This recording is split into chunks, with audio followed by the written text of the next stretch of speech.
সময় মানুষকে সফল বানায় না, সময়ের উপযুক্ত ব্যবহার মানুষকে সফল বানায়। জয় হিন্দ দোস্ত, আজ ছিল আমার স্টাডি চ্যালেঞ্জের ডে নম্বর 35। আজ সকাল 7:30 আমার ঘুম ভালো, দেন ফ্রেশ হয়ে এক্সারসাইজ আর মেডিটেশন কমপ্লিট করলাম, করে আজকের ব্রেকফাস্ট সারলাম, সেরে আমার 8টা থেকে আমার ফার্স্ট লট শুরু হয় ফিজিক্স দিয়ে, দেন কন্টিনিউ করতে করতে মাঝখানে একটু ব্রেক নিলাম। भुला देना मुझे है विदा तुझे तुझे जीना है मेरे बिना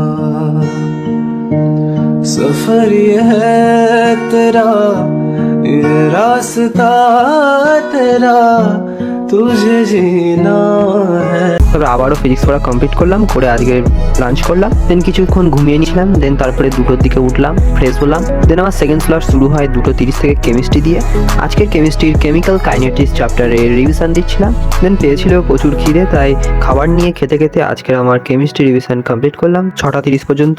দেন হয়ে গেছিলো সন্ধ্যা, আর কিছু কেনার ছিল, তাই তাড়াতাড়ি করে দোকানে গেলাম, দোকান থেকে ফিরে এসে চা খেলাম, খেয়ে মেডিটেশন আর এক্সারসাইজ কমপ্লিট করলাম। দেন 7:30 থেকে থার্ড স্লট বায়োলজি দিয়ে শুরু করলাম। আজ বায়োলজি পড়ছিলাম বায়োটেকনোলজি চ্যাপ্টারটি, দেন 11:30 অবধি কন্টিনিউ করলাম, করে আজকে ডে চ্যালেঞ্জ কমপ্লিট করলাম।